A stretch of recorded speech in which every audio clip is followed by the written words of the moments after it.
నీ టేస్ట్ ఇంత వర్స్ట్గా ఉంటుందని అనుకోలేదు సితారా. ఇతను తప్ప లోకంలో నీకు మంచి భర్తే దొరకలేదా సితారా? అని నలుగురు నవ్వుకున్నారు. అంటే నువ్వు నన్ను ఇష్టపడి చేసుకోలేదా సితారా? ఇష్టపడి చేసుకోవడానికి నువ్వేమైనా అందంలో మహేష్ బాబువా, ఫాలోయింగ్లో పవన్ కళ్యాణ్వా, డబ్బులో అంబానీ టాటావా, చదువులో పిహెచ్డి స్కాలర్వా, లేక సిటీ కల్చర్లో పుట్టి పెరిగిన వాడివా? ఏముందని నీ దగ్గర? ఇంత గొప్ప సంబంధం పోతే మళ్ళీ దొరకదని ఎగబడి మరీ నిన్ను ఇష్టపడి పెళ్లి చేసుకోవడానికి? సితార్ అలా మాట్లాడడంతో శేఖర్కి చాలా బాధ అనిపించింది. మనసులో ఇలా అనుకున్నాడు, అమ్మా నాన్న మాట వినకుండా తప్పు చేశానా? అయినా అక్షరం ముక్కరాని నీలాంటి శుద్ధ ముద్దు మొహానికి నాలాంటి పెళ్ళం కావాలా? నీలాగే చదువులేని గంతకి తగ్గ బొంతని చేసుకోవాలి గాని? ఏం సితారా, నాలంటోడు చదువుకున్న భార్య కావాలనుకోవడం తప్ప? తప్పు కాక ఇంకేంటి? అసలు నీ పక్కన నడవాలంటేనే నాకు చీదరగా ఉంది. నిన్ను నా మొగుడు అని నలుగురికి చెప్పుకోవాలంటేనే అవమానంగా సిగ్గుగా ఉంది అట్టానకు సితారా అని తనని తాకబోయాడు. నా దగ్గరికి రాకు, నన్ను ముట్టుకోకు. నీ దగ్గర పల్లెటూరి కంపు కొడుతుంది. నువ్వు దగ్గరికి వస్తుంటేనే ఒళ్ళు జలధరిస్తుంది. ఇంకా తాకావంటే నువ్వు తాకిన చోటుని కత్తితో చెక్కుకోవాలని, కిరోసిన్ పోసి తగలబెట్టుకోవాలని అనిపిస్తుంది. అంటరాని వాడిలా మాట్లాడుతున్నావేంటి సితారా? నా దృష్టిలో నువ్వు అదే కదా. నా మనసు చాలా బాధపడుతుంది. నీతో ఎంత సంతోషమైన జీవితాన్ని ఊహించుకున్నాను. నేను కూడా నా వైవాహిక జీవితం గురించి ఎన్నో కలలు కన్నాను. కానీ అది నీ చేతుల్లో పడి నాశనమైపోయింది. నా స్నేహితులు కూడా నన్ను చూసి హేళనగా నవ్వుతున్నారు అని కోపంగా బయటికెళ్ళిపోయింది. ఒకరోజు శేఖర్ భోజనం చేస్తుంటాడు. అమ్మాయి కోడలా, మీ ఆయనకి భోజనం వడ్డిద్దువు గాని రామ్మా. ఏం, ఆయన ఏమైనా చిన్నపిల్లాడా వడ్డించడానికి? భర్తకి వడ్డించటం భార్య బాధ్యత కదమ్మా. నాకిలాంటివన్నీ నచ్చవు అని బయటికి బయలుదేరింది. ఎక్కడికి వెళ్తున్నావమ్మాయి? ఎక్కడికి వెళ్తున్నానో, ఏం చేస్తున్నానో ప్రతిదీ మీకు చెప్పాలా? నా పర్సనల్ నాకుంటుంది. కల్చర్ తెలియని కంట్రీ బ్రూట్స్ లాగా ఉన్నారు మీరంతా అని గయ్యాలిలాగా కేకలు వేస్తుంది. అమ్మా, నువ్వు మెదలకుండా ఉండు. సితారా, నువ్వు వెళ్ళు. సితారా వెళ్ళిపోయింది. ఇప్పుడు నేనేమన్నానన్రా? అయినా కొత్త కోడలు ఇప్పుడే నోరు లేపితే ముందు ముందు మన మాట అస్సలు సాగనిస్తుందా? ఇందుకే రమేం చెప్పింది, చదువుకున్న కోడలు మనకి సరిపోదురా అని. విన్నావా? శేఖర్ తలపట్టుకుని కూర్చున్నాడు. భర్త ఏం చేసినా సితారకి నచ్చేది కాదు. అతని అలవాట్లు నచ్చవు. చీటికి మాటికి అతన్ని చీదరించుకునేది. చులకనగా చేసి మాట్లాడేది. ఎలాగైనా తన భార్యని సంతోషపెట్టాలని, తనకి నచ్చేలా ఉండాలని ఒకరోజు శేఖర్ సిటీ వాళ్లలాగా డ్రెస్ చేసుకుని తన ముందుకొచ్చాడు. సితారా, నీ భర్త పట్నం వాళ్ళలాగా స్టైలుగా ఉండటం నీకిష్టం కదా, అందుకే ఇట్టా డ్రెస్ వేసుకొచ్చాను. ఎట్టా ఉంది? ఒంటికి రంగేసుకున్నంత మాత్రాన కాకి రామచిలుక కాదు కదా. ఆ మాటకి శేఖర్ మనసు బాధపడింది. సర్లే, నువ్వు చెప్పు, నేనెలా మారితే నువ్వు ఇష్టపడతావు నన్ను? నువ్వు ఎలా మారినా నేను ఇష్టపడనులే. అంతేకాదు, నేను ఇష్టపడేలా మారడం అనేది నీకు ఈ జన్మలో సాధ్యం కాదు. అయినా నీలాంటి పల్లెటూరి వాడు కూడా అంత ఈజీగా నేర్చుకునేదనుకున్నావా సిటీ కల్చర్ అంటే? అని హేళనగా మాట్లాడింది.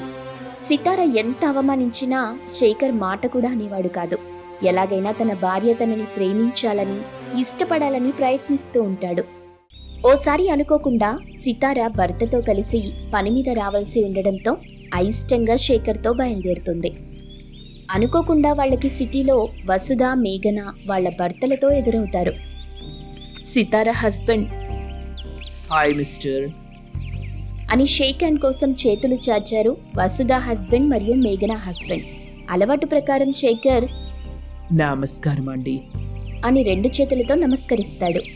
మనోడికి కల్చర్ తెలీదనుకుంటా అని నవ్వుకుంటారు. సితారకి శేఖర్ పై కోపం వస్తుంది. నీ టేస్ట్ ఇంత వర్స్ట్గా ఉంటుందని అనుకోలేదు సితారా. ఇతను తప్ప లోకంలో నీకు మంచి భర్తే దొరకలేదా సితారా? అని నలుగురు నవ్వుకున్నారు. శేఖర్ చాలా బాధపడ్డాడు. What is your name and what do you do mister? నాకు ఇంగ్లీష్ రాదండి. ఈ నామధేయం ఏమిటి, నీ వృత్తి ఏమిటి అని అడుగుతున్నానయ్యా అని అంటాడు శేఖర్తో వెటకారంగా. సితార అవమానం పట్టలేక శేఖర్పై చిరాగ్గా ప్రవర్తిస్తుంది. నా పేరు శేఖర్ అండి, నేను వ్యవసాయం చేస్తాను. మీ పెళ్ళయ్యాక మొదటిసారి కలిసాం, సరదాగా ట్రీట్ ఇస్తాను రావే. లేదు, నాకు కొంచెం పనుంది, నేను వెళ్ళాలి. నిజంగా పనుందని వెళ్ళాలనుకుంటున్నావా, లేక నీ పల్లెటూరి మొగుడితో ఎక్కువసేపు కలిసి తిరిగితే నవ్వుల పాలవుతావని జాగ్రత్త పడుతున్నావా అని మొహం మీదే అడిగేసింది మేఘన. సితార ఏం సమాధానం చెప్పకుండా కోపంగా వెళ్ళిపోతుంది. శేఖర్కి ఏం చెయ్యాలో అర్థం కాక మౌనంగా తన వెనకాలే వెళ్తాడు. ఒకరోజు సితార తనలో తాను, నా వల్ల కాదు, ఇకపై క్షణం కూడా ఇతనితో కలిసి బ్రతకలేను. నా మనసు ప్రతి క్షణం రంపపు కోతకు గురవుతుంది.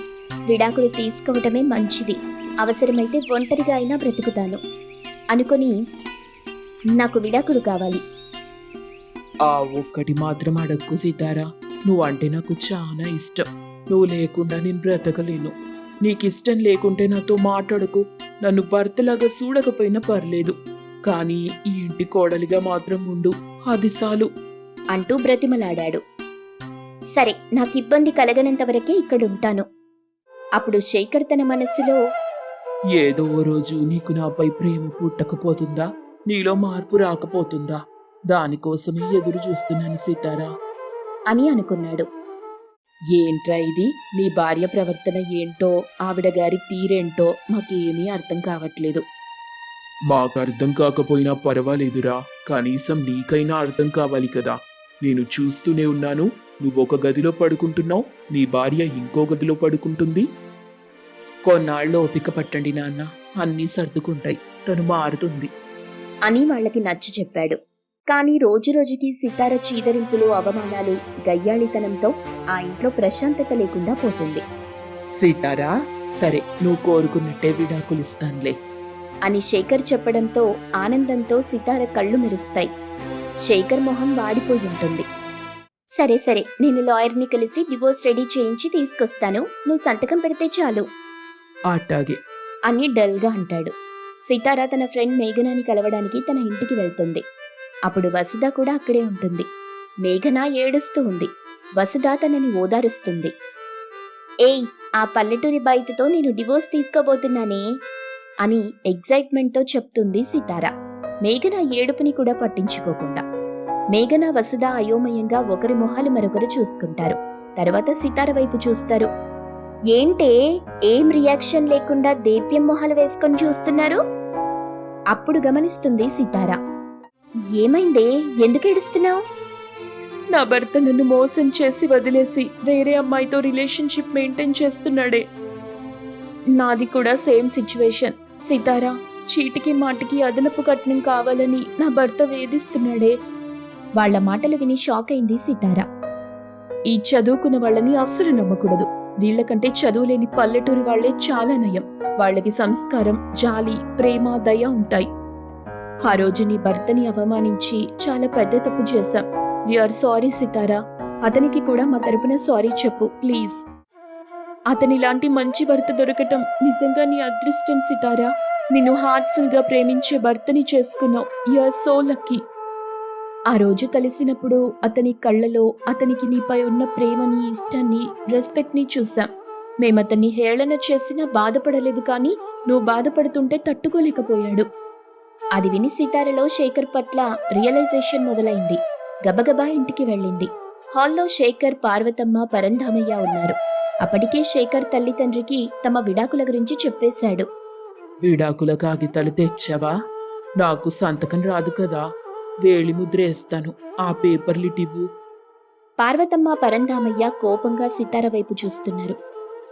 నన్ను క్షమించండి అని శేఖర్ కాళ్లపై పడింది సితార.